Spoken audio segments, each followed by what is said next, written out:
Bonjour à tous. Alors, c'est avec beaucoup de joie que je vous retrouve aujourd'hui pour continuer de vous parler de l'hypnose.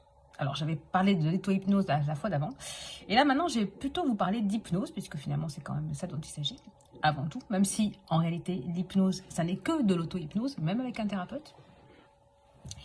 Eh bien, l'hypnose part du principe que nous avons déjà un inconscient.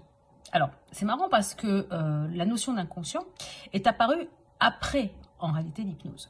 D'ailleurs, c'est Freud, en rencontrant un médecin qui utilisait l'hypnose pour soigner certaines patients atteints de démence, qu'il s'est fait la réflexion de se dire « Ah, mais il y a certainement un autre soi, un autre moi qui coexiste avec la personnalité consciente. » Donc, l'hypnose a donné l'idée à notre cher Freud de cette idée d'inconscient. Parce qu'avant Freud, la notion d'inconscient avait déjà été abordée, mais plutôt d'une manière pathologique, comme si vraiment l'inconscient apparaissait de manière dans de la dysfonctionnalité, hein, comme une dissociation psychique, une névrose grave.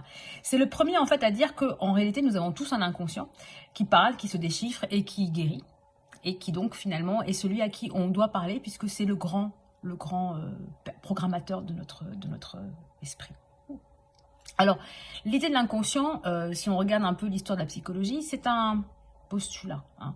D'autres thérapies brèves, puisque l'hypnose s'inscrit dans les thérapies brèves, vont partir d'un autre point de vue. En fait, peu importe, on essaie finalement de modéliser quelque chose de l'ordre de l'indicible. Hein. Alors, on appelle ça inconscient ou subconscient, c'est un peu la même chose. Pourquoi pas? En fait, c'est accéder à une part de nous qui nous est en généralement inaccessible, pour nous permettre en fait de nous réparer.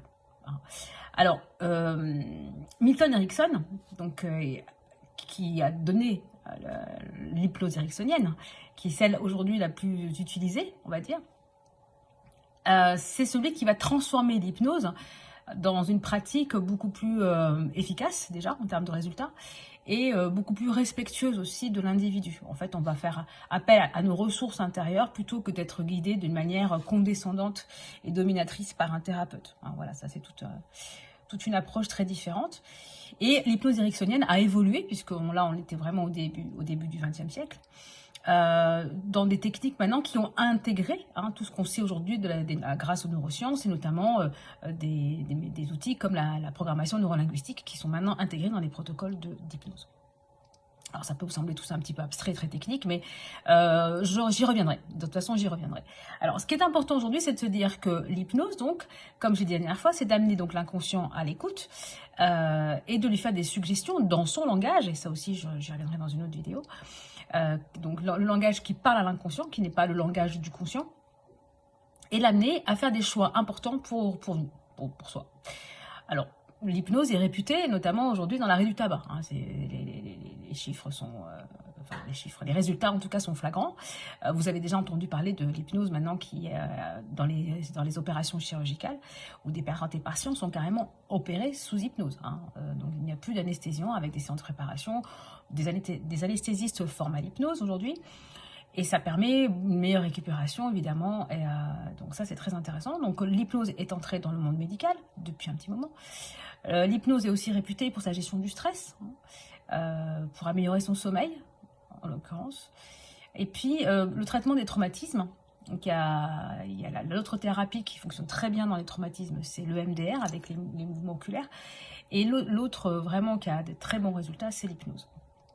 Le traitement des phobies aussi, et puis tout ce qui vous pose problème, améliorer sa confiance en soi, apprendre à s'affirmer, se préparer pour un examen, pour une opération chirurgicale, pour gérer son poids, enfin, la liste est très longue en fait. Et j'ai envie de dire, mais que ne fait pas l'hypnose? Jusque-là, je ne sais pas trop. J'ai l'impression qu'avec l'hypnose, on peut quasiment tout. Voilà, donc si ça vous intéresse, eh bien suivez mes prochaines vidéos et je vous en raconterai encore un peu plus sur ce puissant outil qu'est l'hypnose. Merci, au revoir.